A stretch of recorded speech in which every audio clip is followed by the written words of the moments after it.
So, we ready for these price hikes after the Mayday sackings? Ah, Listen, man. Love We it. got Pete, the bearded dragon. We got Moose here. I think we have a couple more guests coming, possibly. We'll see who shows up. Pete, explain to the crowd out there, those that are watching this in the live or on the replay, what do you mean by Mayday sackings? So, Ryan has brought this up as well. It seems that annually, around the last day of April, first day of May, AT&T seems to lay off somewhere between 10 and 15,000 people, just so they can hire people back for less. Mm. Yeah. The Mayday sackings. And you know what else they do is they try to work through all that union stuff. You know, there's a lot of negotiations that got to take place. Yep. Oh, hold on. We got a friend. We got a friend of the channel. So they. Oh shit! Tyrone. Can you guys hear me? Yeah. Yes, sir. Hold down. Good. Hold down. Good. We're going in hard today, ladies and gentlemen. Today is AT&T earnings day, and I told you, Sneed, I'm telling you. I told you, dog. Big quarter for Big Blue, Huge. man. Yeah. Let's get right into it, Sneed. Run it down. You already have it ready to go. All right. Well, let me start first with Tyrone, man. What were your impressions on the quarter from Big Blue? Actually, I said this in my video earlier, but I was kind of surprised because AT&T was kind of quiet, right? They didn't go big at the Super Bowl. Right. Yeah, I guess you could say they did more marketing during March Madness, which they usually do because they get more net ads from doing that. And again, they turned out to have another great quarter, right? Blowout quarter. I think they beat market estimates by like 200,000. Especially with the non-existent 5G. Yeah, with everything being 5G, you know, all that 5G marketing, they simply don't have a 5G network that's worth really marketing. Substantial. Right. Yeah. Yeah, and they still beat the market. So, man, wow. So we can all agree 5G at this point really has been a lot of marketing. It's been good for some people. Some people have taken advantage of it. Right. Some people have been able to take advantage of it. But for a majority of people, it's like you give them a good upgrade, you make it attractive for them to switch to you, have an attractive rate. They're with you, you know. I mean, in my neck of the woods, I have Los Red, Los Blue, and my T-Mobile business line. And in general, I only need the T-Mobile data. Yeah, because they're N41 in my market, and even some spots with N71. It's just as good or better than the competition. All right, Tyrone, let's dive into these numbers, man. What do you want to start with? Whatever's on the agenda, Sneed. Let's do it. All right, let's start first with the postpaid net ads. 640,000 or 650,000 postpaid phone net ads. I believe so. Yeah, I think that's going to be, if it's not industry leading, it's because T-Mobile will have something like 680 or something. It's going to be really close. I thought it was 691. Yeah, 691. Yeah, that's going to be tough to beat. I think AT&T is going to have the net ads. If T-Mobile counts their home internet plus their mobile customer ads, I think that's probably closer to like 850, 900,000. So, I mean, and those are customers on their, and that ARPU is bonkers, right? The home internet is just phenomenal. You're essentially slapping $50 on to an account, you know, so they're loving that. I think I think traditional mobile editions, I think AT&T's got the edge this quarter. What'd you think of the prepaid net ads, guys? 130,000, like they're adding prepaid and postpaid. Yep. They sure are. And they didn't distinguish like Cricket. They said Cricket was good. You know, like everything's good. Yeah, and The churn was below 3% on Cricket. That is crazy. Any churn under 3% in prepaid is a win. Yep. I remember there was a quarter when Sprint's postpaid churn was like 3.5%. That was crazy. Yep. And then their prepaid was like 6% or something outrageous. So, yep. I still don't know how these carriers get so many net adds quarter after quarter. Where are they coming from, right, Pete? Yeah, since there's only 330 something million people in the U.S. and that includes children under 5. They're adding kids. I also think that they're adding, business lines. And it might be the type of boat we're in Sneed, where people have, where it's not like, oh yeah, they're adding, but people are, getting all 3 carriers just so they can see which one is which. And that would Isn't be it interesting though, Sneed, that 400,000 3G shutdown folks? It's a lot, man. That's a lot of 3G. Yeah, but didn't they count that into the total number? It says Q1 includes 3G shutdown base adjustment of negative 400,000. So they did over 1 million postpaid. Pretty much. Yeah. They subtracted the 3G. And I don't know, do they consider the 3G port outs or losses? Because those customers just need a new device. Did they report them in churn? Yeah, I want to see how they sorted through that. Remember this, Sneed, right? There was a lot of people that had OnePlus devices. They had old Android, from China devices, right? That were only 3G for voice. Right? He ain't lying, bro. He's right. So, they're not whitelisted here. Andrew Larson says, I didn't know alarm companies counted as people. They do until we repeal Citizens United. But I still argue with my Express Toll Authority that my 2 LLCs sitting in my car should count against should make it so I can do high occupancy vehicles. They don't believe me. Right. But AT&T can count them as net losses. So with all these additions, prepaid, postpaid, no matter how you slice it, that's a lot of users on the network. AT&T has like tens of millions of connected cars, apparently. At some point, the urgency to get these tower sites built and upgraded has to be burning a fire under AT&T. Are we expecting like Q2, Q3 for a big-time 5G build for AT&T? Because clearly they're growing, and it's organic growth. These are usage lines. It's not like, how like some quarters T-Mobile has probably had like 100,000, 200,000 free lines. But like, and then some quarters, T-Mobile legitimately, it's like 700,000 like legitimate lines. But they've been upgrading their network. Clearly, it's paying dividends. They're able to support it. They're doing T-Mobile Home Internet. Like AT&T adding a ton of customers, they've got to ramp up their 5G upgrades. We need to start seeing C-band gear going up. I don't know. I don't really care actually what type of radio modifications they could do. They just simply have to do the build.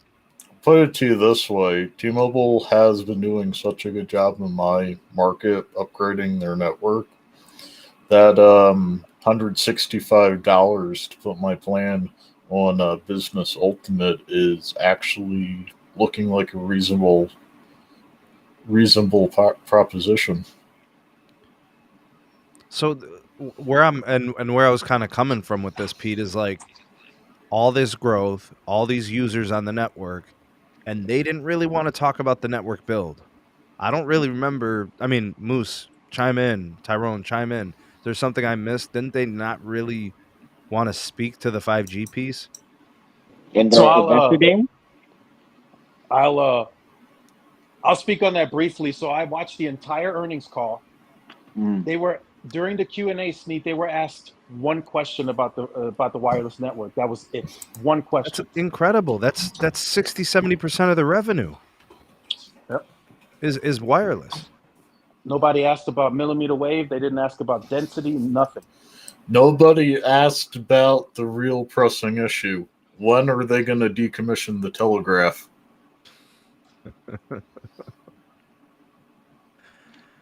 Oh man. Yeah, the C-band is hot right now. If you're in the Dallas-Fort Worth area, you'll be noticing the 5G Plus in a lot of areas, a lot more areas. I know Sneed and Tyrone have been saying that Reddit is very hot right now. Mhm. Los Angeles, Miami, Chicago, multiple different, Detroit, right? New York City, right? Lots of different areas. But again, we'll start seeing more. Okay, so let me say this. I know Tyrone was saying something earlier today. That 75 million projection by December, that was super conservative.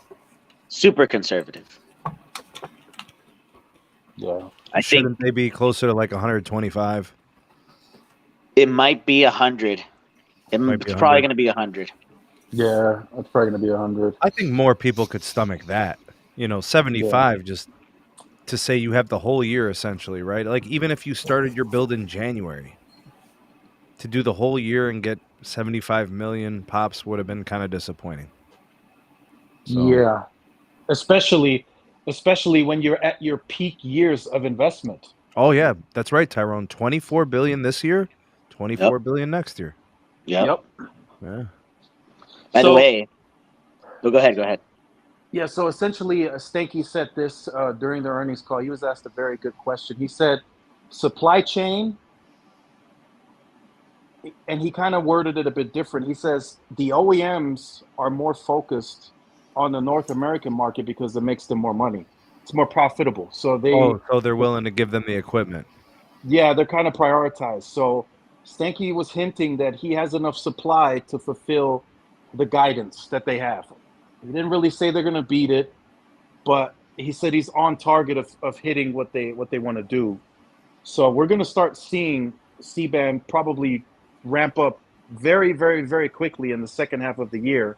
We're seeing it now, but that pace is just going to get faster. They're really happy with their fiber build. You could totally tell that that's the bread and butter. Oh, yeah. So I want to say this. Yeah, go ahead. There was a slide on the presentation, slide 10, that talks about the debt issue, right? The debt situation. Mm-hmm. Dude, this is crazy. Paid down $40 billion in debt this month alone. Yeah, because they closed the because That's right. of the spinoff. That's right. But here's another thing. Stinky was smart. The one thing that is killing the stock is 100% associated to the debt that they acquired with those stupid acquisitions. Yep. So immediately he took whatever proceeds from the two deals, the DirecTV deal and the Warner Media spinoff, and he's like, "Hey, just pay down the debt." And then he actually, I don't know if you guys noticed this, but the dividend got a little sweeter after the proposed 40% cut. So it ended up at 5.5% as a dividend, which I think previously, what was it at, Moose? Like 7.8% or something?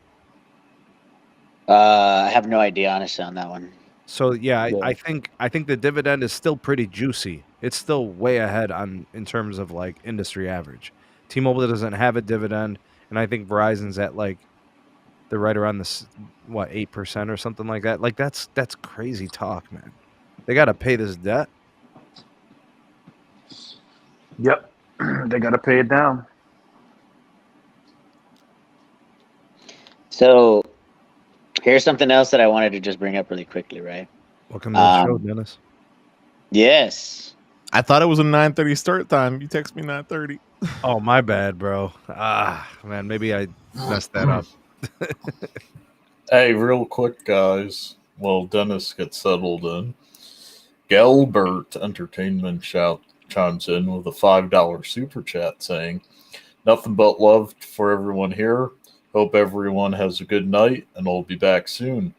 Enjoy your stick shift or your late night, your graveyard. Yeah, your graveyard shift, Gilbert. Just get me up to speed real quick. So what are we talking about tonight? What's up? Mayday Massacre. AT&T earnings, pretty big quarter for them. A lot of good things in terms of like growth.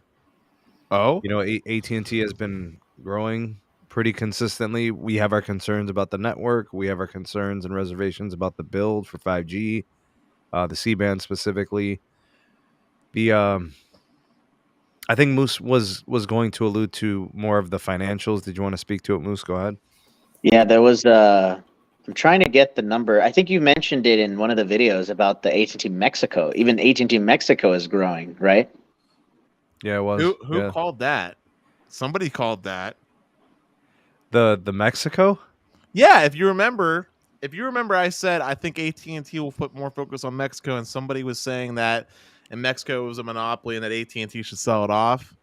Yeah, we've been saying no, and like it's not profitable. Like the ARPU difference is why I think they would love to sell it. Yeah, but it's growing. Yeah, they added subs. Also, by the way, speaking of growth, was any of our predictions right from the previous episode or episode? Oh, I think the closest was Sneed, I think, or maybe even Tyrone. I forgot who was closer in terms of the predictions. Yeah, the predictions. What did I say, Moose? 600,000. Yeah, you definitely were in the 600K range. Yeah, I have no clue what I said. If anybody that's an avid fan wants to I think you said like closer to 400,000, Dennis. So they were busier than Dennis predicted. Yeah. I don't even remember what episode it was on, but if someone can find it and what was my goose egg?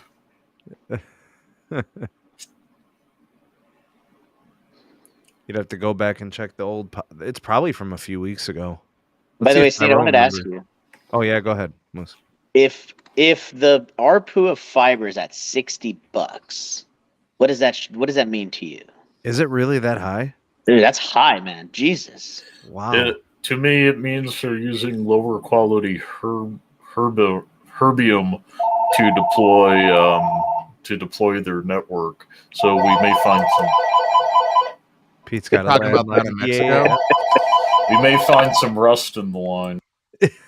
I think it's actually a sign that people are taking to the 1 gig, 2 gig, and 5 gig options. How else do you get to $60 ARPU?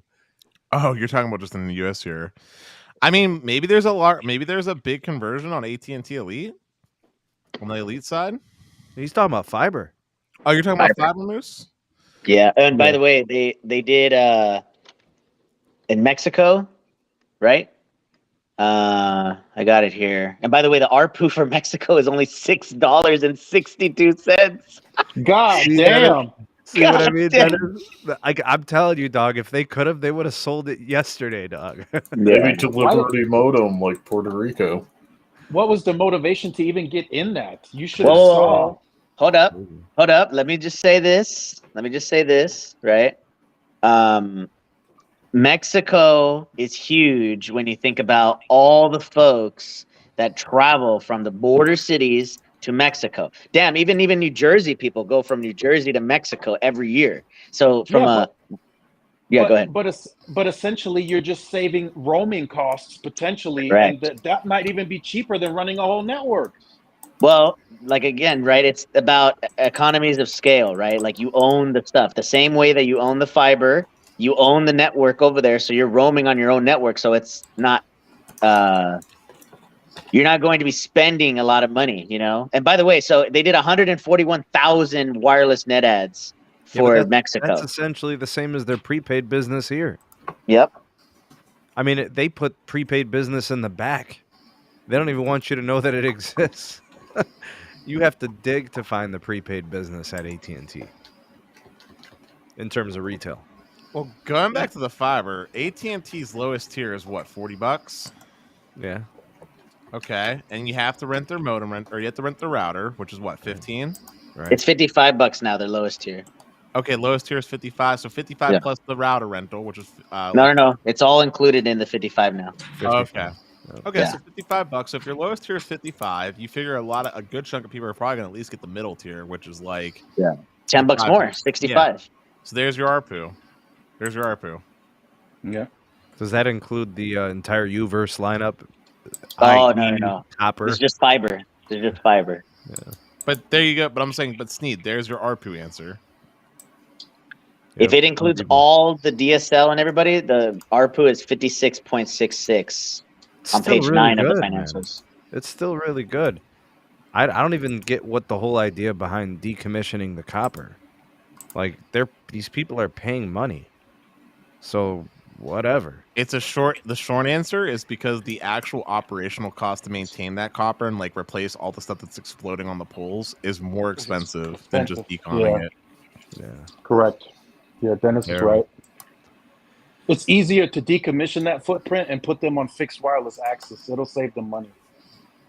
Yeah, they just have to upgrade the sites. Correct. They can go up, the guys can spend an afternoon and put up new radios and antennas. Also, I just want to say something real quick, but $60 ARPU is actually low for fixed wired solutions. It's actually low. Ooh. Seriously, you're giving me a strange like curved eye look, but like if you look at the ARPU for like, I'm sorry to bring it up, but if you look at the ARPU for like cable, Dennis, I don't mind cable talk, Doug. I don't mind. We're good. If you look at the ARPU for like cable, if memory serves me, I think their ARPU per account is something like almost like $100. Yeah, but they sell TV. Yeah. I mean, dude, for the internet, it's still really high. It's like above 60, dude. They charge like 100 and what do they charge? I think it's probably right around there. Maybe it's 70. Maybe. I can't see it being that much more. Dude, they charge like $95 for like 100 meg or something stupid.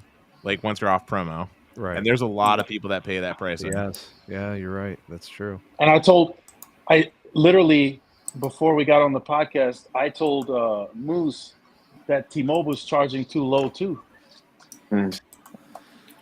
Yeah, but they're happy to get it. We got a super chat. Go Yeah, ahead, Moose, you want this one? No. Go ahead. $5 from Green 9227. Thank you for your generosity, Green. Says, do you think T-Mobile will take mmWave more seriously in the future? I think they have to. Jinx. Yeah. If they do not deploy, I think it's 60 to 70% of it by the year 2024, they're getting fined for spectrum squatting. Was that the Ajit Pai mandate? Was that the Reese's peanut butter cup mandate? This is something that came up under Pi, but it may actually get enforced under Rosenworcel because she actually cares. She does. She's actually been a big advocate of getting Spectrum out, so she wants to see it live, man. I mean, she's more of an advocate of Spectrum deployment than I am when it comes to mobile. Yeah, but thank you, Green. Thanks for that super chat. And in my opinion, do I think they'll take it seriously in the future? If you mean 2022, no. 2023, I still think it's no. I still think they're going to be. I think they're going to be a little bit slow in 2023. I think 2023. It depends on the congestion they have with their military N77, their B and C block N77, and how well they do in 108 when it comes to post 108 deployment congestion. My hot take is that T-Mo ends up squatting on the spectrum and just paying the fines. They don't actually deploy mmWave at a meaningful level until like 2026, 2027. Yeah, I think they will be willing to take some fines because they won't be ready. Yeah. You know? However, I will point out the mmWave holdings they do have. they could technically, if they have a site with a strong enough fiber backhaul, do point-to-point wireless networking for that, which does count as millimeter wave deployment. Or they could just deploy it on one site in a zip code and say, "Yeah, we did it." That's what Dish did for a decade. That's why I was referencing that, because that's the Dish move. Yeah, no, that will not. Like, yeah, we got a pop. That'd be considered a lie under this FCC. And yet, every ISP, regardless of the company that it is, does that same thing. They're starting to crack down because we're after that spectrum like methods on meth. So yeah, but just wait for a change in the administration and watch how all disappears. So quick question here. The pitch that Stanky has been saying, both from Wall Street, the interviews, and Tyrone has mentioned this, and I know Sneed's also been picking up on this. Stanky is saying that AT&T has become the best broadband company in the United States by far. Nobody can touch it, right? What's the take on that? Define best. That's tough. Yeah. That's a bold claim, but where they do their fiber, and if the bill is stable, they have many happy customers. Mm-hmm. They truly do satisfy their fiber customers. And I think for most people that have them for mobility, they like them too. I think the bundling situation they have with the discount, and I think also with HBO Max, there are some really satisfied customers out there, Moose. They like what they have from AT&T. I know some people who get a okay rate with AT&T, love them to death, can't make a phone call in Boulder. Still tripping in Boulder, man. And they're really loyal to AT&T despite the fact they can't call or text. Pete, it's the Telegram, dude. Yeah. Dude, I just need a definition of best, though, because if we're talking about performance to residential customers, yeah, AT&T's offering generally speaking, the fastest speeds in the U.S. to the broadest audience of customers with their 5 gig tier to residential consumers. If that's the definition for best, fine.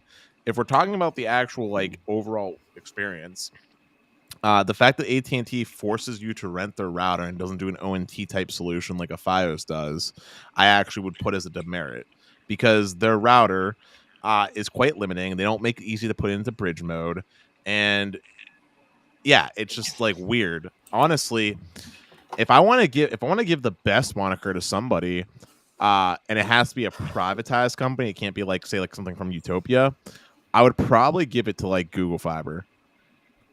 Google Fiber is really good. They're pretty damn solid.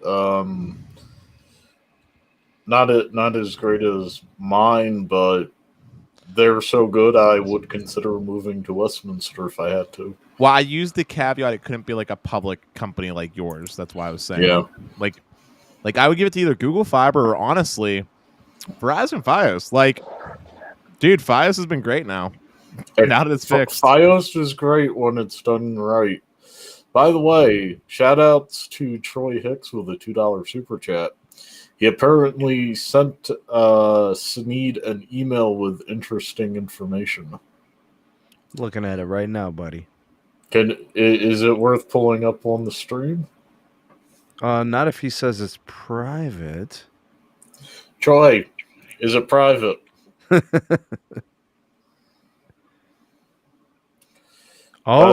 Okay. I see what it. Okay, all right. Well, if he says it's cool to talk about or show, maybe we could do it on the Patreon.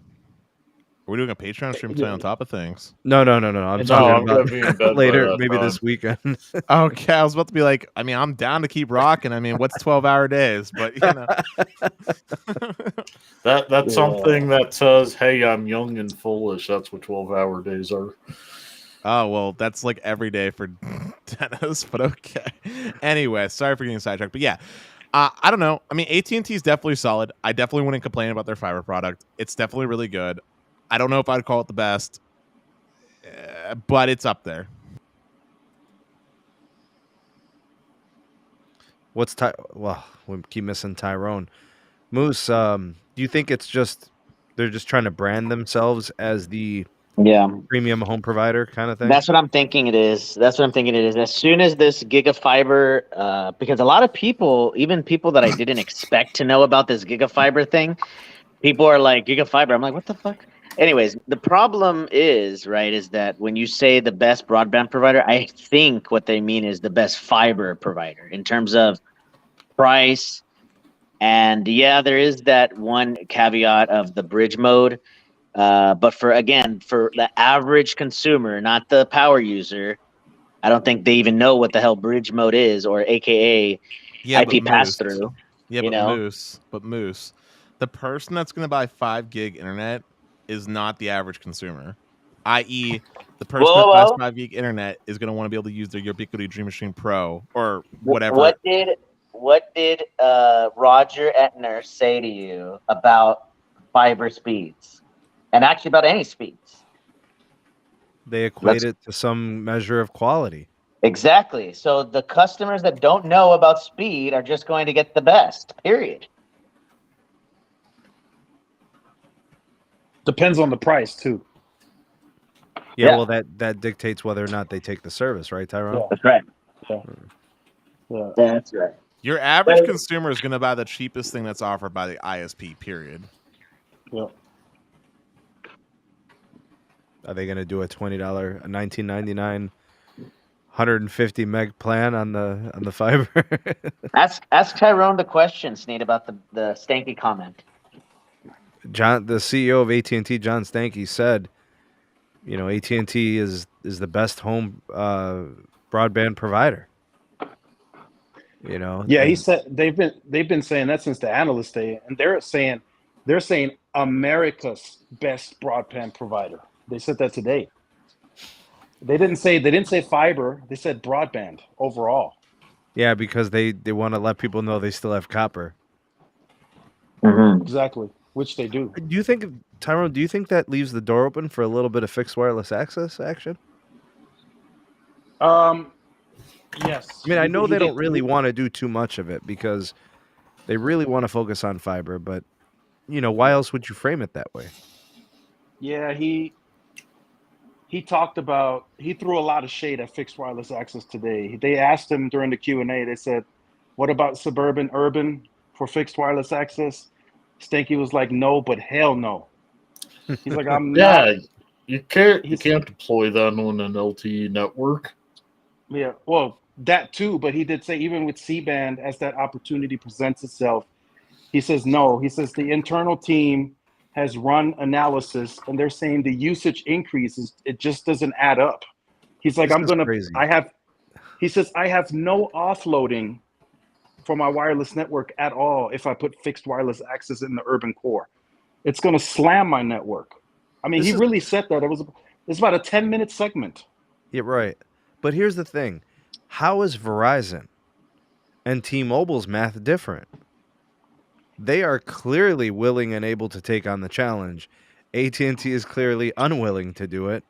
But I think the bigger piece to this is very simple. They are simply not going to be attacking the spectrum auctions like Verizon and T-Mobile.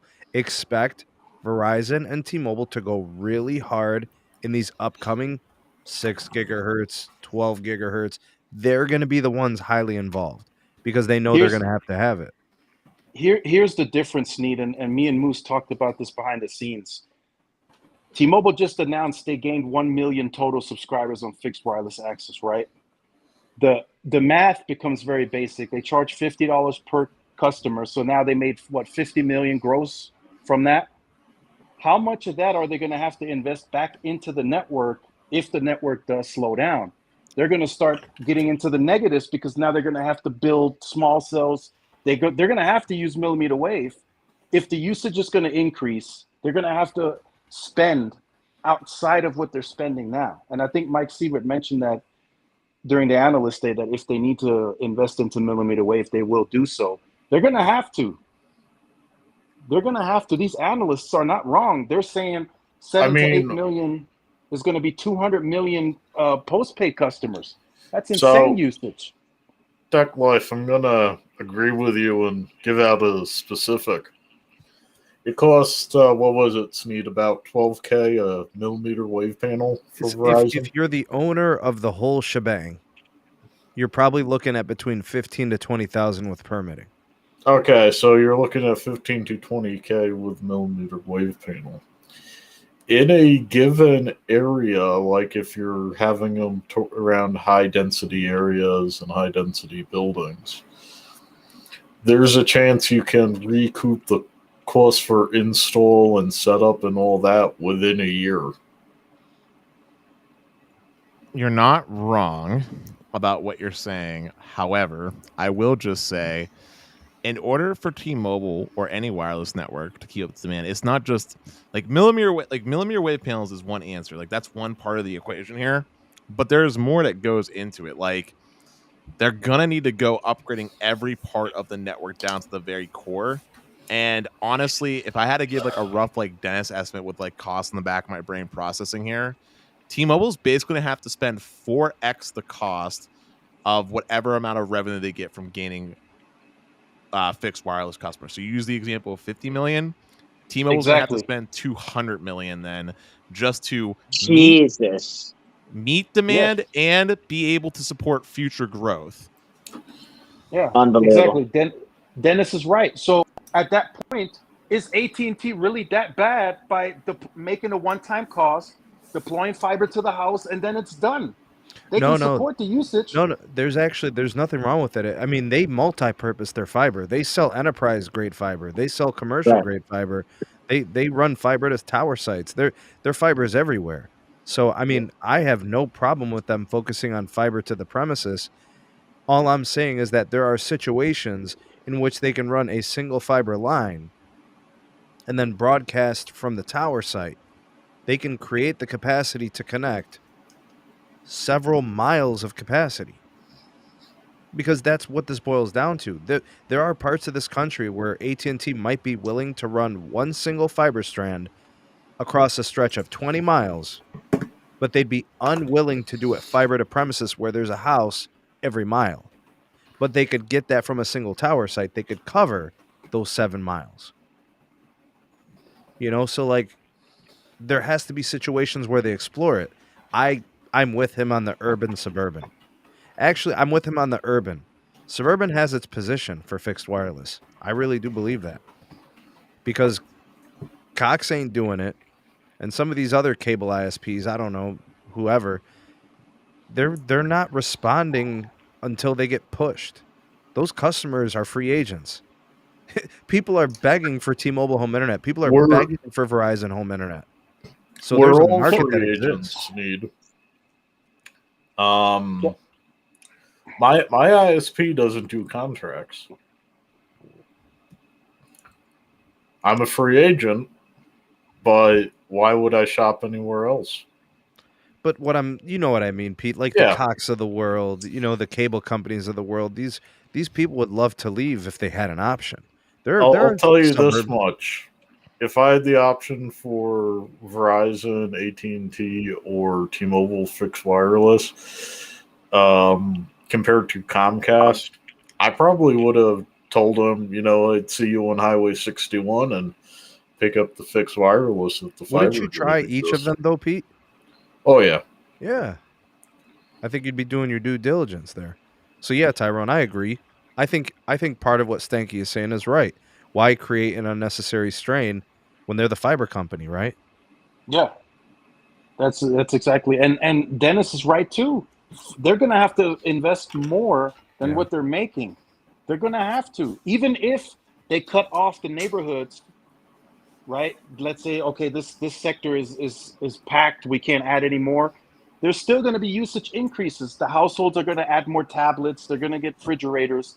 The usage is going to increase. Let's create an arbitrary number. Tyrone. Before we get to Green's super chat. Roundabout number. 20 home internet customers on a tower. Just round number. Okay. 20 times $50. All right, so let's just use that as a metric. Times 12 months. That gives you your annual revenue. That is extra money off of basically just upgrading a tower that needed to be modernized. Yeah. Right? If you keep that customer long term, it's 2 years, 3 years, 4 years, 5 years. As you One upgrade investment. once you upgrade that tower for the next modernization, which might be in 2 or 3 years, you put up the MIMO gear. You put up improved, more efficient radios. You upgrade the backhaul. You're doing it for your mobile network anyways. Now you can double, triple the capacity. Now you put 60 home internet users on the site. The important thing here, I think, is management for T-Mobile. It's management for Verizon. You can't outgrow your britches. Wait until we get to network slicing, like Carlos was bringing up for this stuff. They'd be able to manage it correctly. Can I call it something important, though, Sneed? When you increase that in that given area, in the case of T-Mobile specifically, who doesn't own any of their own fiber, they're also paying dramatically more per month just to have the backhaul needed to support those other 20 customers. It also doesn't take into the account the upfront acquisition cost, the upfront investment into improving that, the equipment, the equipment that needs to be sent out and then updated every so often. There's lots of other costs that go into things. The extra customer service train that needs to go into supporting that product. There's a lot of other costs that start adding up. It's a challenge. And I'll let Tyrone talk now. Sorry. Exactly. You're right, Dennis. And you got to remember, T-Mobile is still learning. They don't really know what they're getting themselves into. They're learning this day by day. The usage patterns, the amount of usage that they're enduring, they're still studying that analysis. They're going to have to make a decision eventually, because the way Verizon is building their fixed wireless access, they're building fixed wireless access. T-Mobile is only using the access capacity. They're going to have to make a decision. They're going to have to say, okay, we're going to buy our own fiber and we're going to deploy millimeter wave small cells in these neighborhoods, or else we're going to have an insane amount of churn. Because those people are not going to wait. If the TV starts buffering, they're going to look for another solution the next day, if not the same day. And there's just 2 more points I want to add real quick. One, there is a reason why in the world of ISPs, in most areas, there's natural monopolies that end up forming. By the way, and I've had that buffering issue on Comcast because they wanted me to watch their cable, not my Netflix. Yeah, they were. Anyway, one, there's a reason why natural monopolies form in given areas when it comes to ISPs. And number 2, I just want to say there is a reason why fixed wireless solutions have failed historically in the past, despite there existing the 60 gigahertz spectrum frequency range for point-to-point solutions and other things. There is reasons why this doesn't typically end up panning out well in the long term. So I think fixed wireless today has the potential. I agree with you, Sneed, that there's room for improvement. I think that it will get better. My question is, let's see how things look at 5 years from now, 10 years from now, and see who's more closer to being right.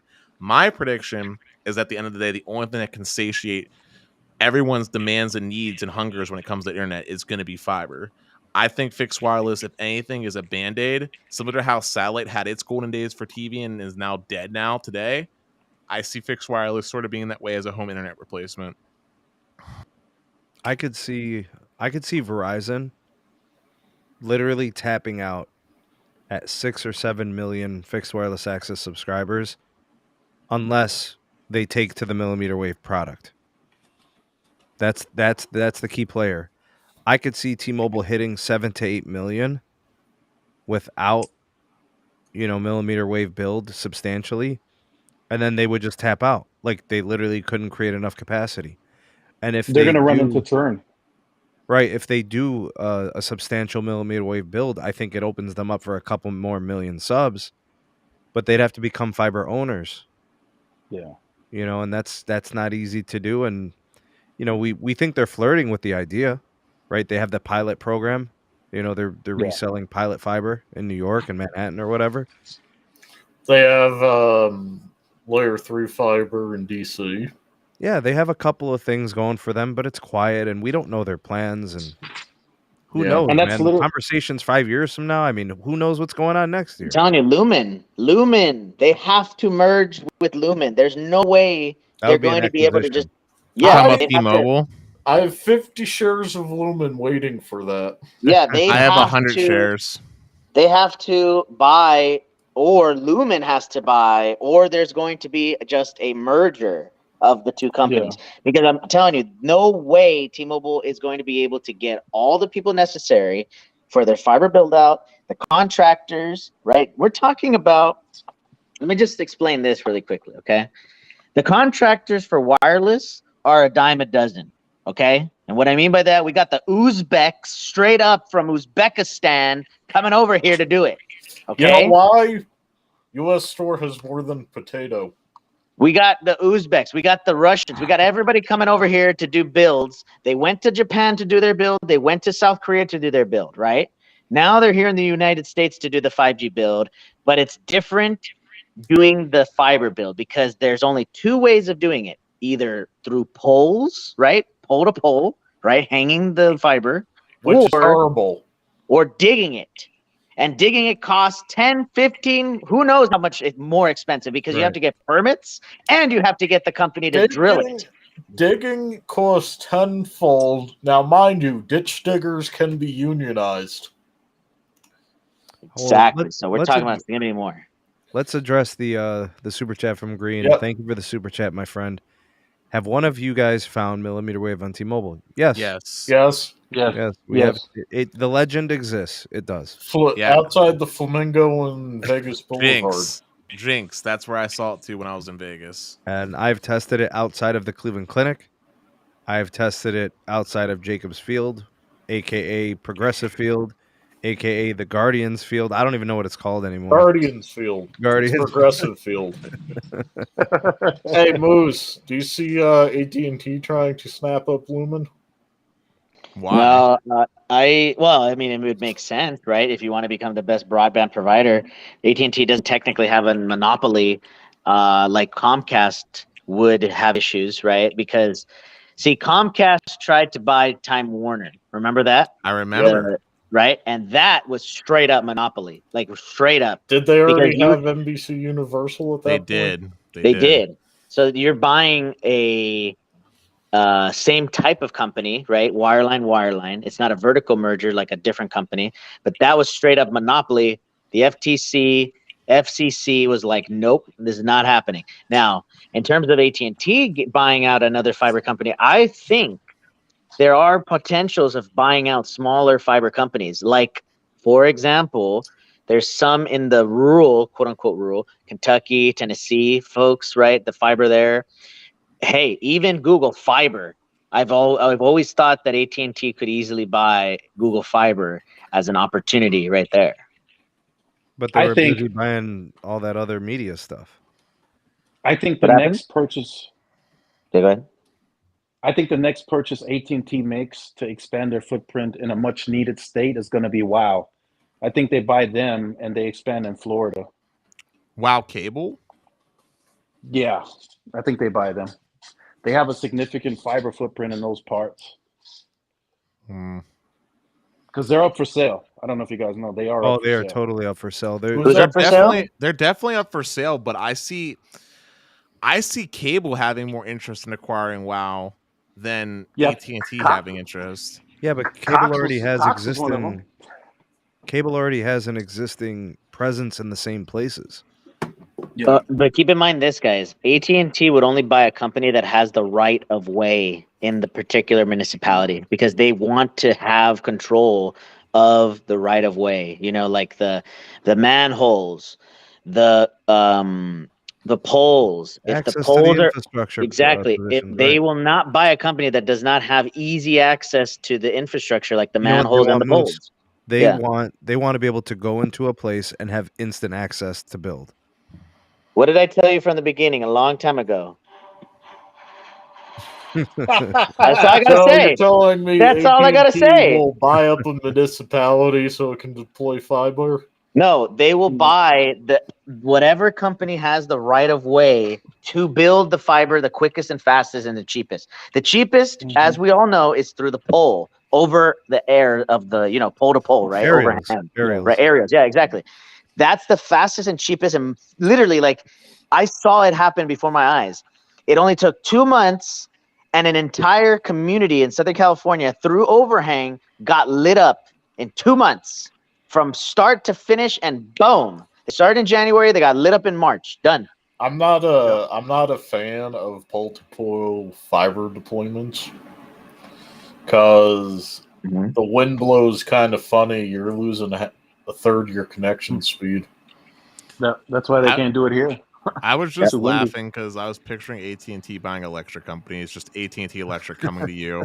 Yeah, like we're buying up PSG&E just so we could deploy fiber in your area. Nobody gets power, but you get fiber, damn it.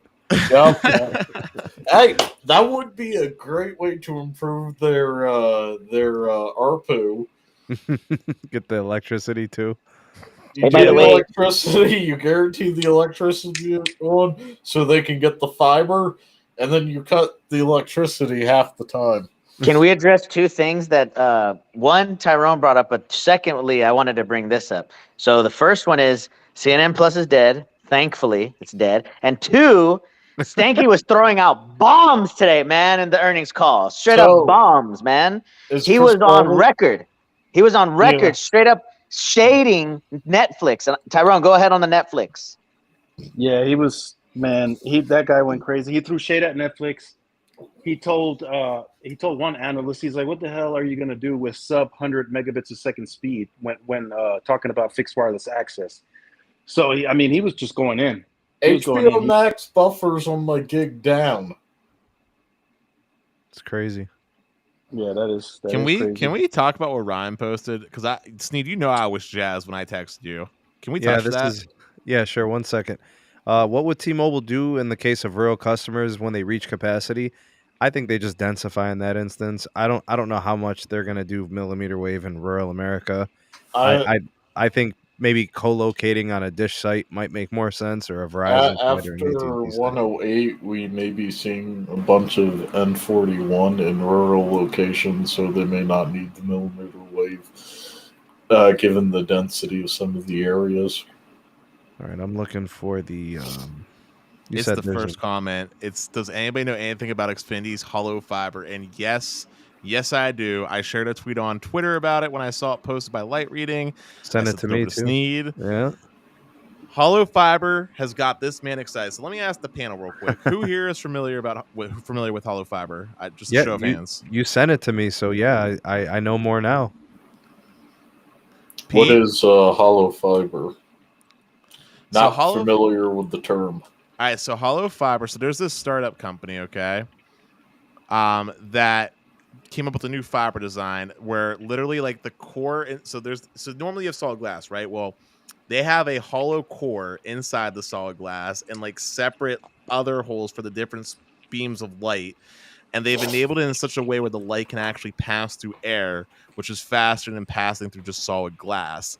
And this technology design improvement has significantly reduced latency even further, thanks to the light being able to move faster, improved bandwidth dramatically, and also, more importantly, enables longer runs to happen. Specifically, Comcast did a 40 kilometer run and was able to get 400 gigabits per second over a strand of fiber using this technology.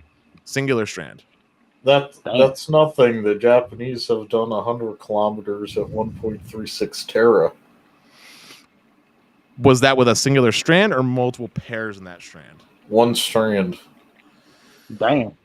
Well, okay, we're talking about the U.S. Darn it! I'm excited. It's still better than the normal fiber we have. Yeah, but anyway, I got excited. I want that Japanese fiber.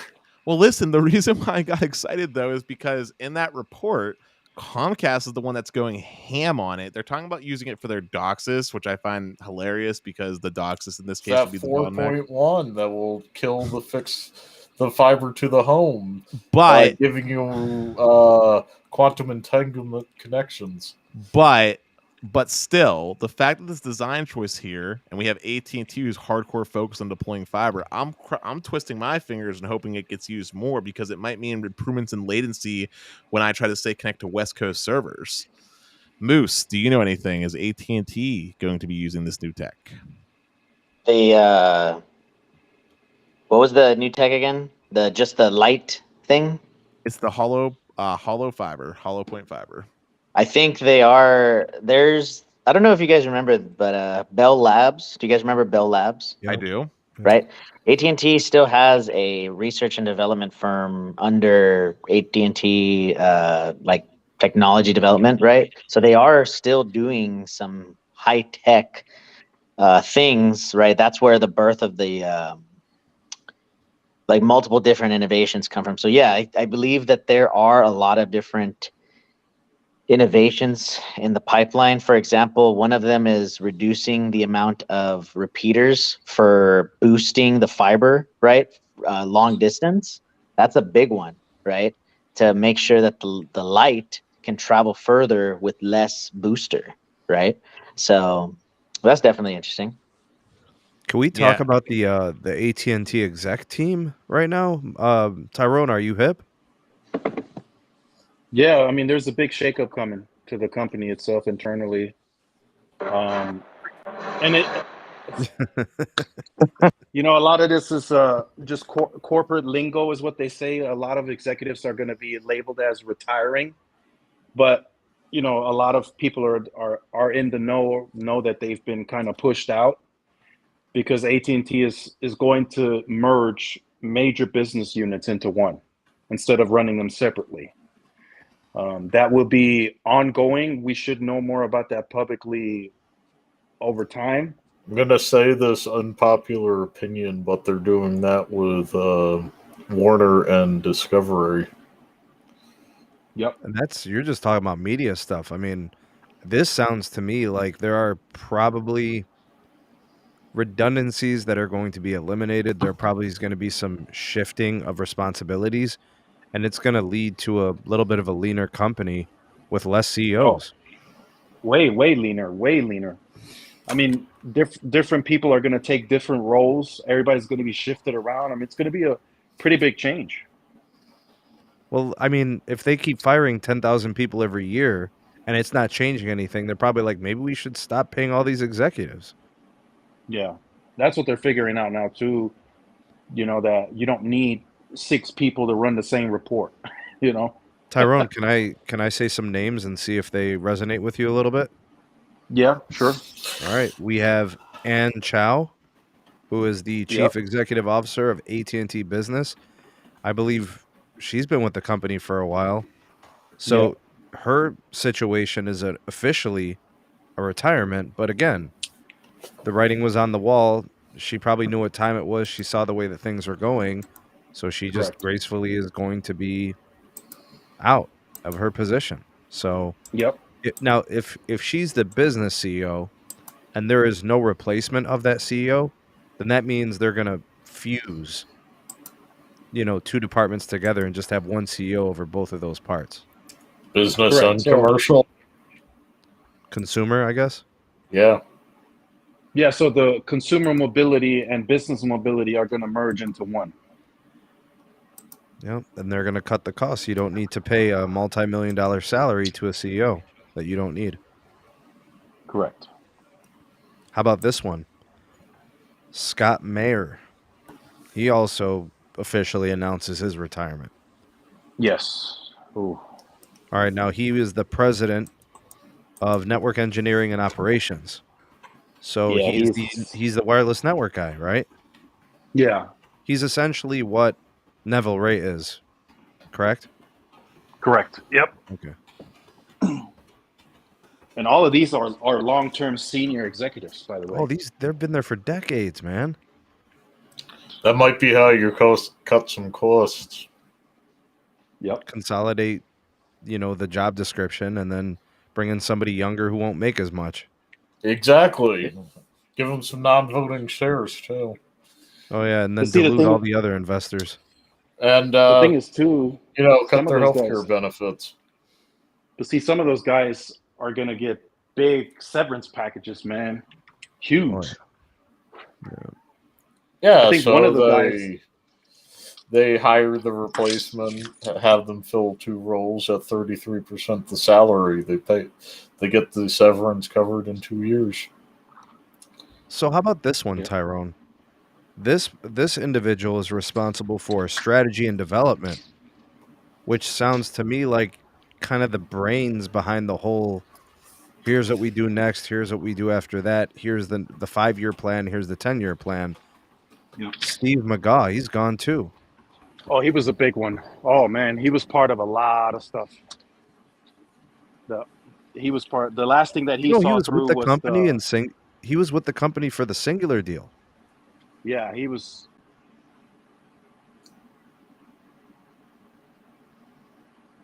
And he was part of Bell Labs.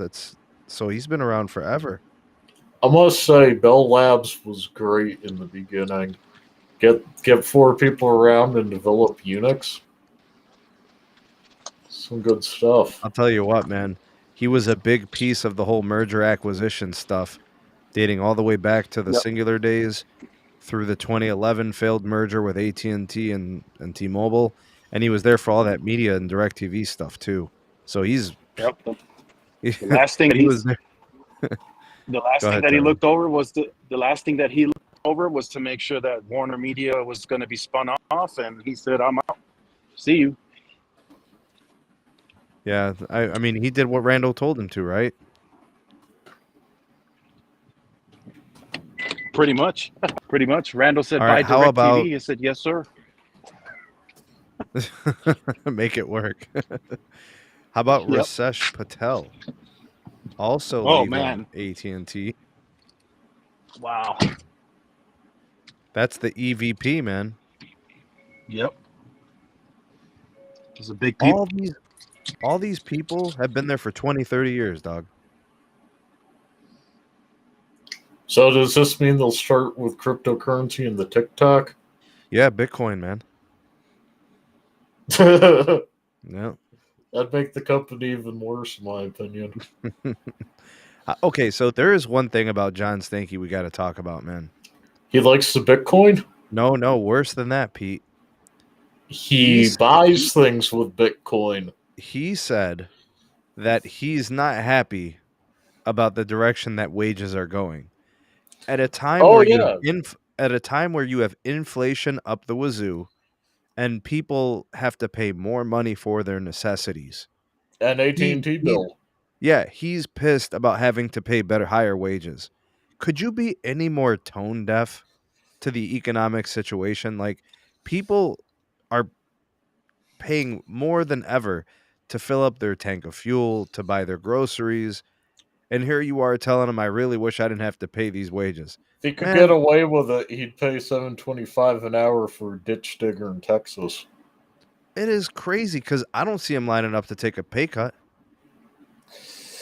I saw Hans Vestberg take a pay cut 2 years in a row.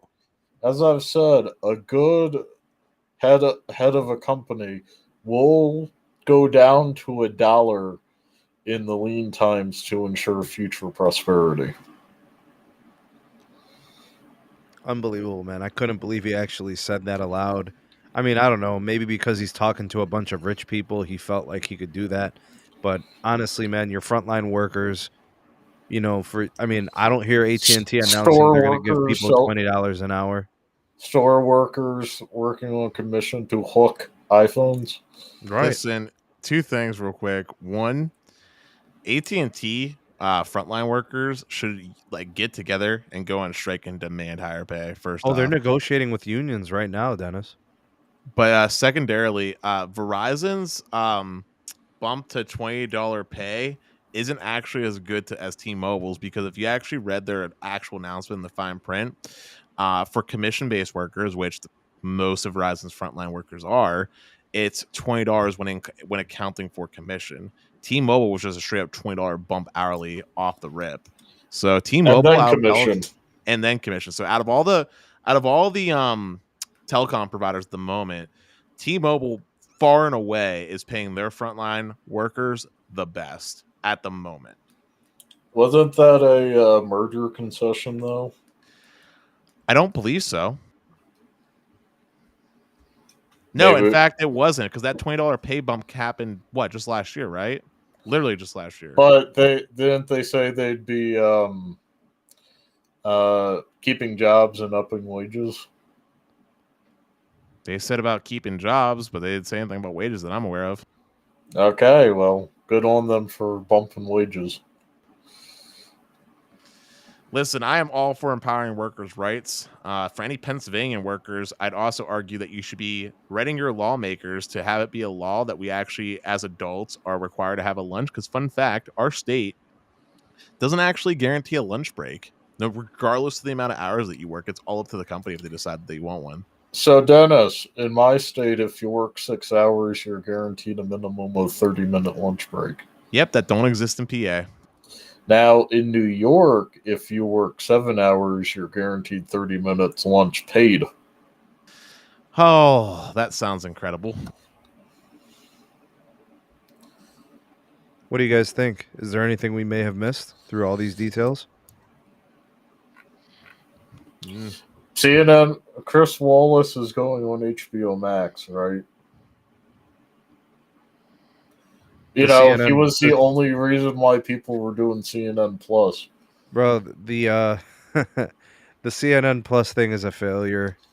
A lot of people make it akin to Go 90 or the Quibi thing. It's all pretty much the same. Or failure. Vine? Is it like Vine?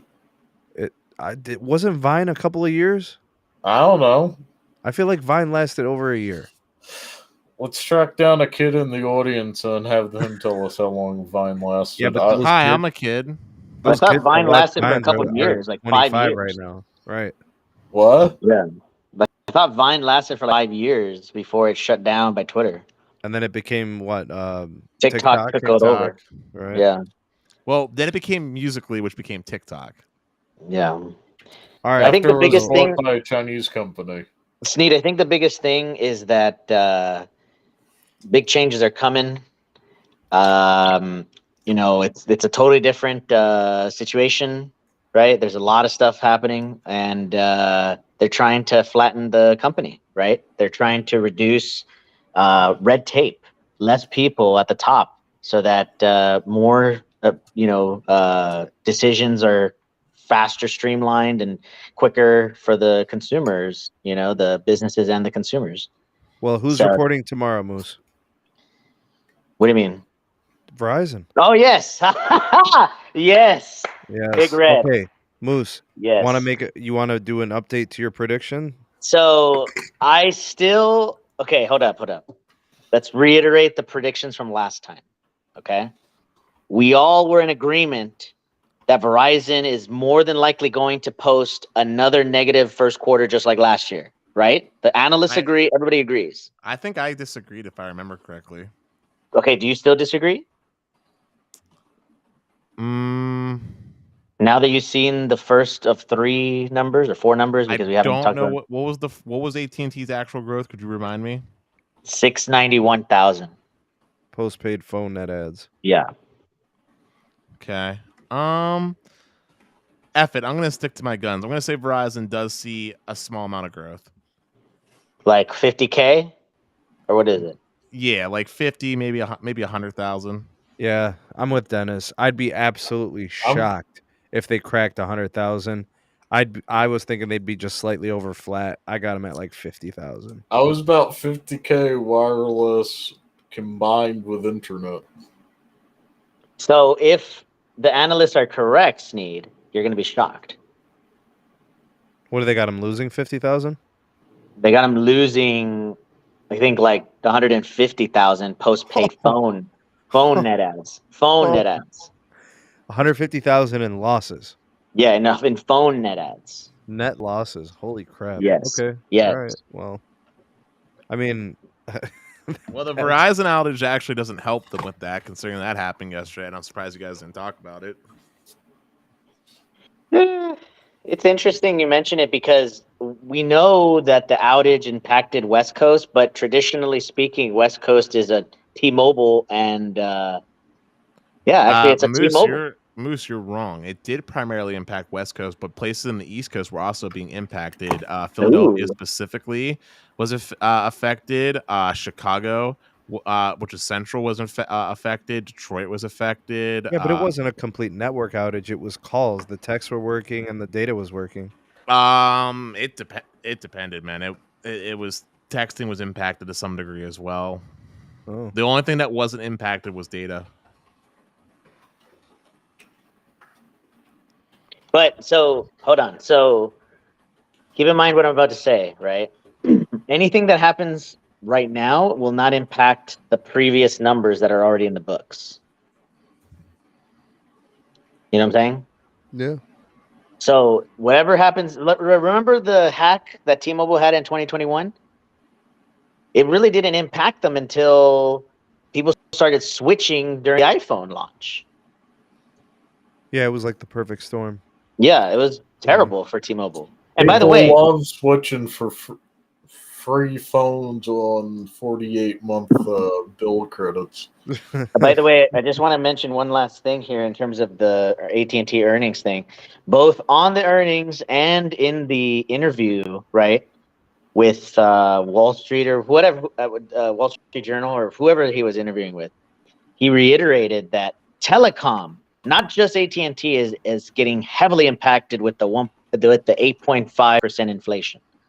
So he said it on record that everybody's feeling this. It's not just AT&T. I really fear that by Q3 there's going to be a price something.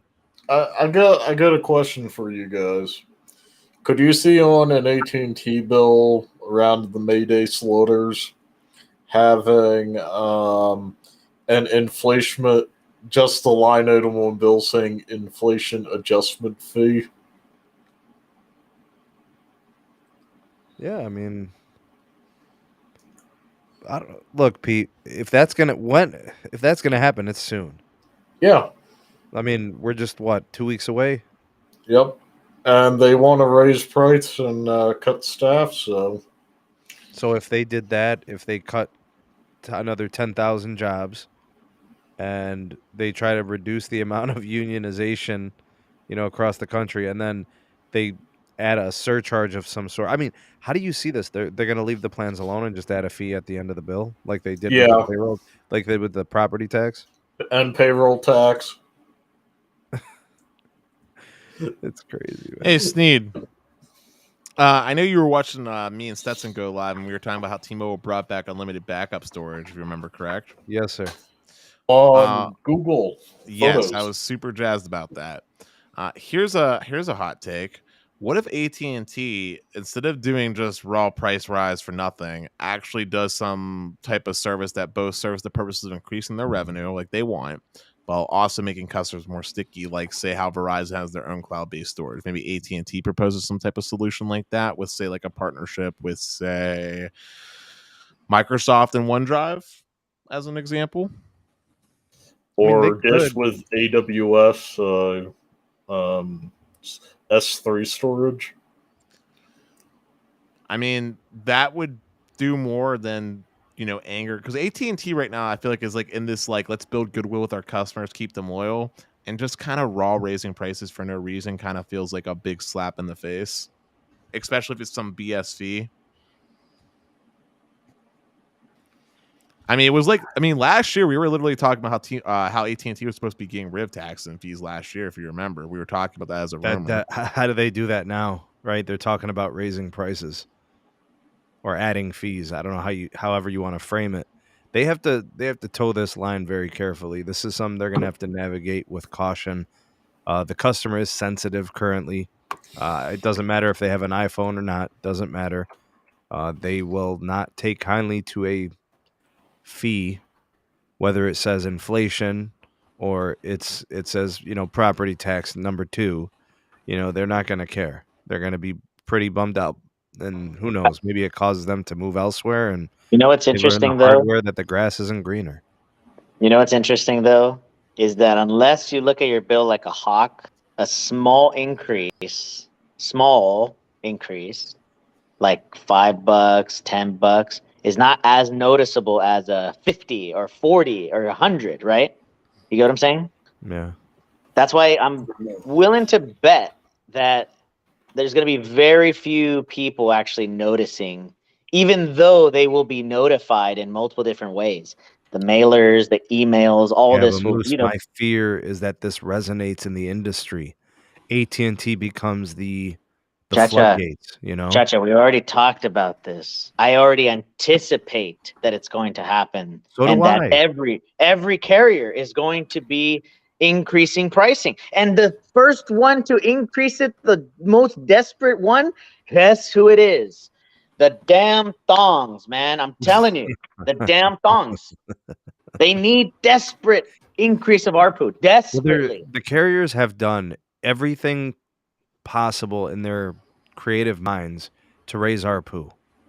They've done it all. Like Verizon has left no stone unturned to continue to add value and charge people $95 a month for an unlimited data line. Like, look, they gave you every freaking streaming option under the sun. And by the way, and speaking about that, Apple services and all that, like, but they're like, hey, we'll give you all this, $95 a month. Have at it. did you see that HBO Max is now on Play Plus, right? Yes. Plus Play for Verizon, but it's not going to be for free. It's not going to be for free. Not for free with commercials. Exactly. It's not going to be for free. So again, it goes back to what I was saying, and I know, Dennis, we had that discussion, but the carriers are no longer going to give stuff away for free. It's now super obvious, even more obvious now from this HBO Max press release from Verizon. Yeah, these are uncharted waters because things have been so stable for so many years that now it's possible that things could change. I'm just going to make a hot take once you're done. Sorry. Go ahead. Go ahead. All right, hot take, Moose. If things do go the way that if things do go the way that you're saying they do, and HBO Max no longer comes free for anybody, I guarantee you we see a mass exodus of all these people that have a bunch of streaming services. People will go down to having like one or two. And I also am willing to bet you good money that we see a very high spike in piracy again, which means that now not only are companies like AT&T or NBC Universal or whoever not getting the money they were getting, even if it was a small amount from their shared revenue from, like, say, a T-Mobile or someone, but they're making none at all because people are just going to steal the content. I think they're already doing that. I've seen folks that, for example, Paramount Plus, right? The Hulu series, the Picard season 2, and all these other different Star Trek shows, right, on Paramount Plus. They're pirating them instead of buying the $5 a month or whatever it costs, $10 a month. By the way, Picard, not worth $5 a month. Dang, see?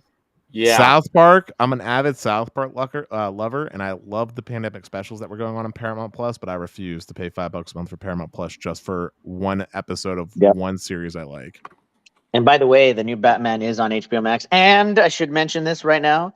Season 2 of The Flight Attendant just dropped today. Very hot show. Very sexy. The woman from Kaylee Kuko, right? The lady from Big Bang Theory, right? The blonde. Oh, yeah. Definitely down. But Moose, again, what about the T-Mobile? What about the T-Mobile predictions? So, man? okay, so check this out, okay? Netflix had the worst quarter in history. It's because they said they were going to jack up the prices again. Of course, but guess what? They have probably 1 million plus people password sharing because nobody wants to pay for that thing anymore. You know, they'd rather pay one person, what, $4 or less, $3 if you do like 5 people per the $20, right? Pay them $5, and that way you're still getting the same content as commercial Peacock. The hottest take I'm about to give for the season. I'm going to call these podcast seasons now, okay, for the month, okay? Netflix has been working on a top secret algorithm to identify password sharers. This has been in so many articles that it's blatantly. Guess where they're testing, Moose? Guess where they're beta testing? Talk to me.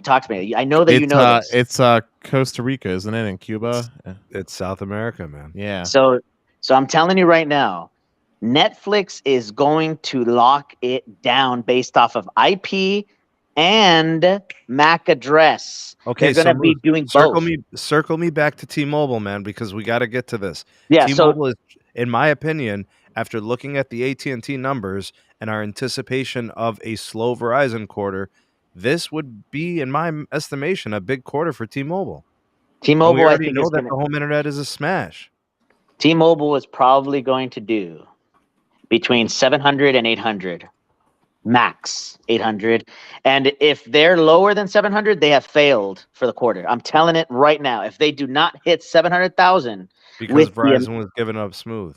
No, not just that, because remember, they killed the home wireless situation. They said that they got to 1 million, right? And they have the momentum. They've been desperate to get, more modems, et cetera, right? They have the momentum. If they don't get 700,000 and beat AT&T's number by 9,000, right? They have failed the quarter. That's tough, man. Where are you at with this, Pete? T-Mobile predictions? Yeah. They're going to get an arbitrary number of ads, and again, this is because there's a physical limit, and I really think the only way you're seeing ads is when somebody's picking up a second line. Their cash cow is going to be the internet. They're going to go big and hype that up and hype up the amount of ads they've gotten and whatnot. And talk about the slacking they take from whenever Netflix ups their price. Yeah, it's just added expense. It just reduces their ARPU a little bit. You think that affects their Q2 in a big way? The Netflix situation? They may find people downgrading the Netflix to whatever the base tier on the Netflix on Us is.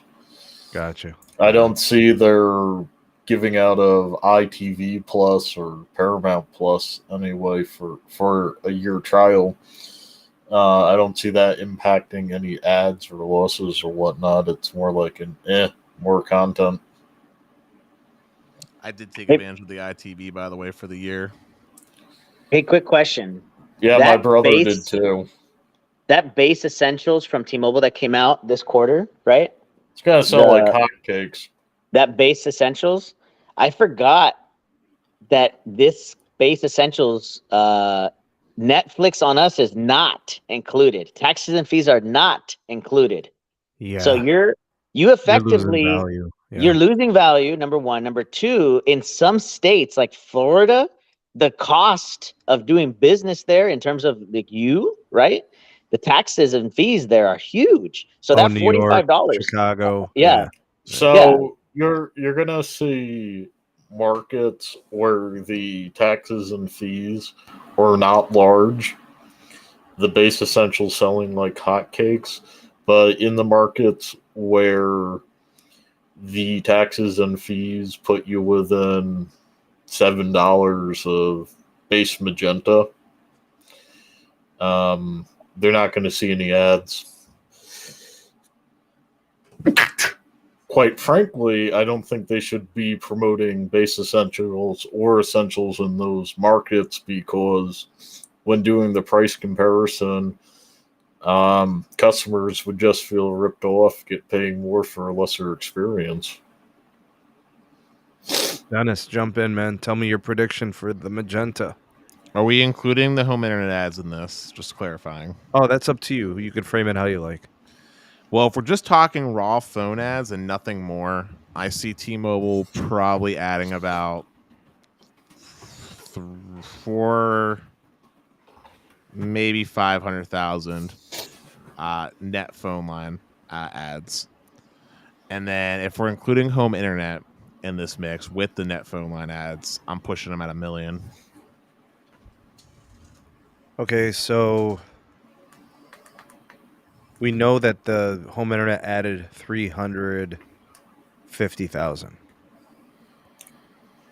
Pretty much. We're right there. So that you would have to be at 650. Okay, if it was 350,000, then what would be 400 plus 300? So 750,000 then, 850,000 then. How about that? Oh, for a total? Okay, gotcha. All right. Well, I mean, I think I'm a little bit more optimistic about their ads. I think I'm going to find myself a little bit somewhere in between Dennis and Moose. I think the big takeaway, like Pete said, is going to be home internet. That's going to get investors. They're just going to talk about the home internet when it comes to ads. Because and you know why, Pete? Because they set a goal and they hit it, and that will give the investors confidence in the direction the company is going. but will not get me to buy more stock. You comfortable with your position? Yeah, I'm hoping my Lumen converts. Buy Lumen. It's like $10 per share. Yeah, that's why I'm hoping my Lumen converts to something. Yeah, I got 100 shares of that. But by the way, full disclosure, I have stock in all three of the big companies. I have stock in T-Mobile, AT&T, but not Verizon, which I should get in on Verizon if I get extra money. So, me complaining about them, hey, I'm also investing. Although I do have an S&P 500 fund, which technically invests in Verizon, so. Yeah. Anything else for the good of the order, boys? Yeah, can we just circle back real quick to the Netflix talk just for a quick second? Oh, Moose, yeah. Go ahead. Moose, you were saying they're going to lock both IP and MAC address. Yeah.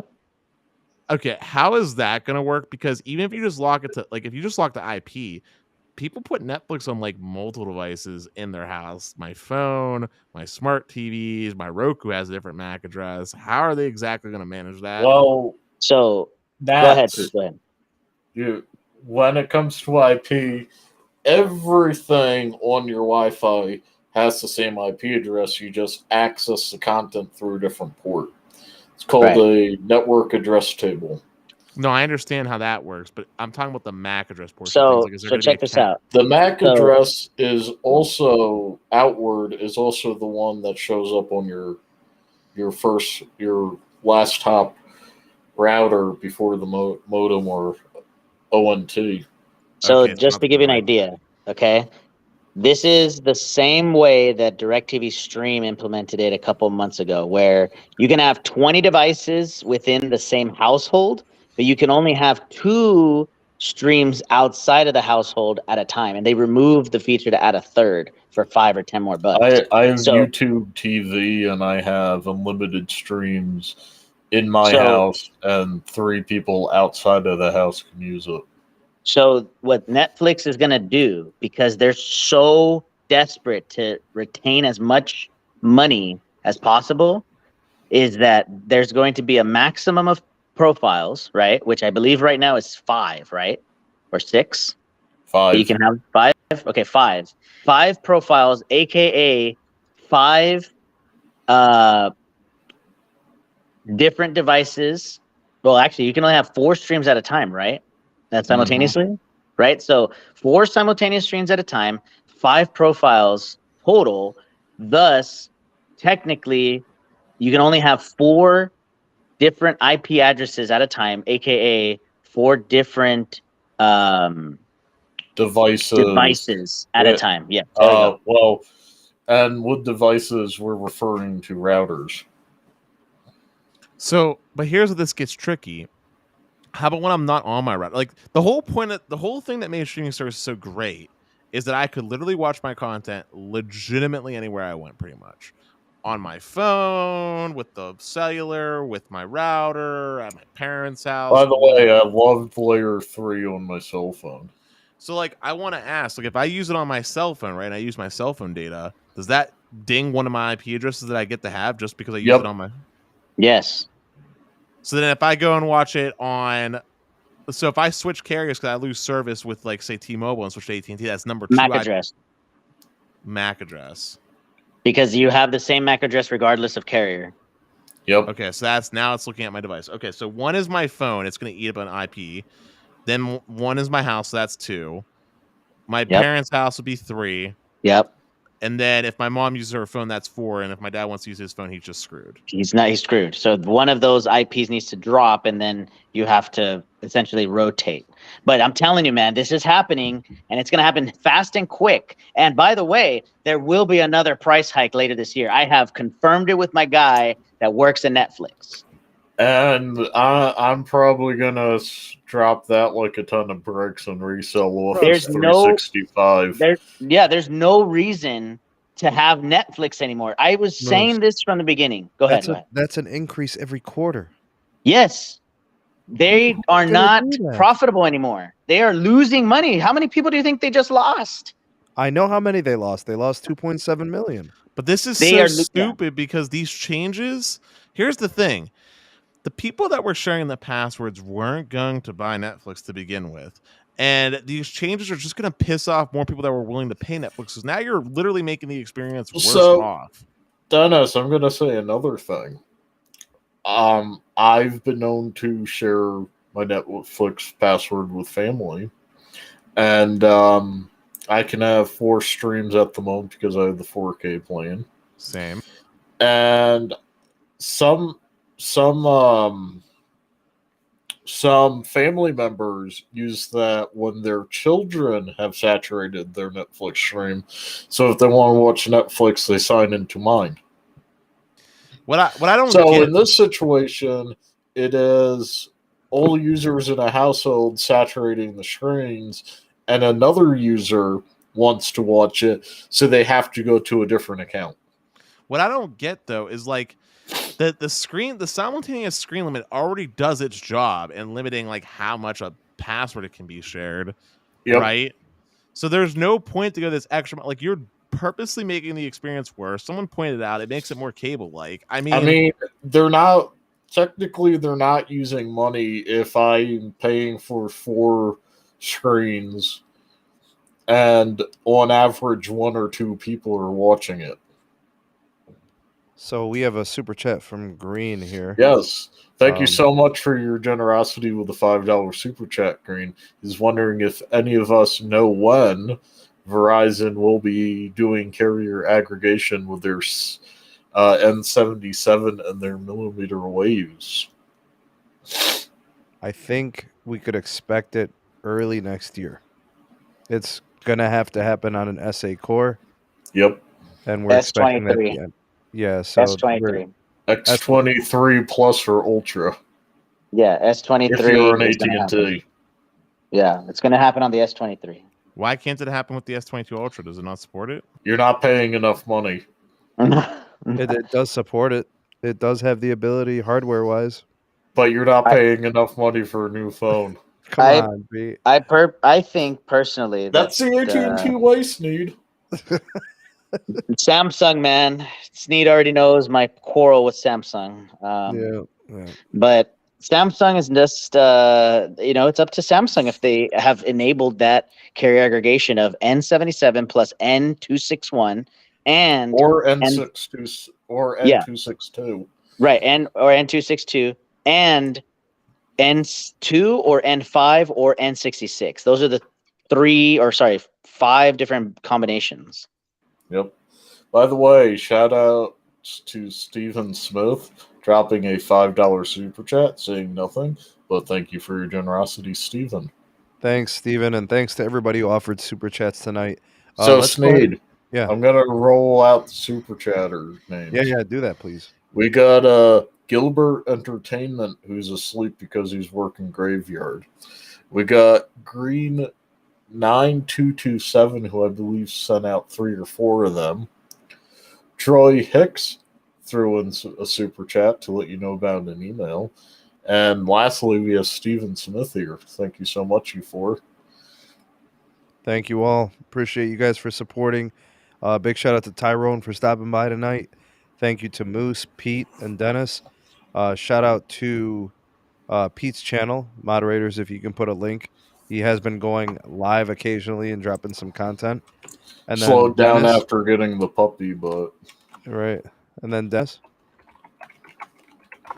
I was pointing at it, and a shout out to the Best Phone Plans channel. We did a stream earlier today, me and Stetson, and it was pretty spicy and pretty exciting, talking about a variety of things, including the comeback of unlimited Google Drive backup storage, talking about fixed wireless, we got a vote, and many other interesting topics, including a Red Pocket story from Stetson. Oh, fun fact, by the way, Stetson, I don't know if you knew, Pete, is going to be switching. Well, yeah, you were there. Stetson's going to be switching to the new T-Mobile plan.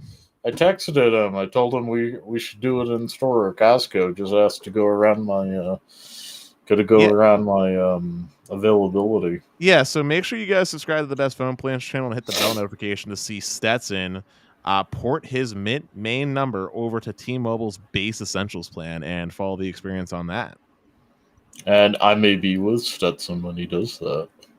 Trash, bro. It is awful. Especially in Colorado, where the taxes for a cell phone's like 9%. Well, he can enjoy that, dude. Yeah, they might just tell him at the store, no, you're doing Magenta. Yeah, please. Please, just do Magenta. I can save you $3 a month. Just take the Magenta. For the sake of my commissioning, your Sandy, please do Magenta. Please, just do the Magenta. Oh man. All right, guys. Anything else for the good of the order? Yes, thank you for having us on, Sneed, as always, and sorry for being late, even though you gave me the wrong time. No, that was my fault. That's not your fault. I will get a kick out of it if the rep tells him, no, go with this cheaper plan that's better. There's no way. There's no way, dude. Remember, when me and They're Steve not incentivized to sell the essentials. But they wouldn't want to sell an even cheaper plan. I mean, they care about their conversion. Sneed knows. Yeah, I know. Well, Moose, real quick, Moose. Here's the thing about the taxes and fees. Yeah. The taxes do not go to T-Mobile. Yeah. Moose, do me a favor. Cue the music, DJ. Oh, I had it ready. Copyrighted Disney. That's right. Oh, is Lucas is Disney. That's right. All right, we out this piece. Peace.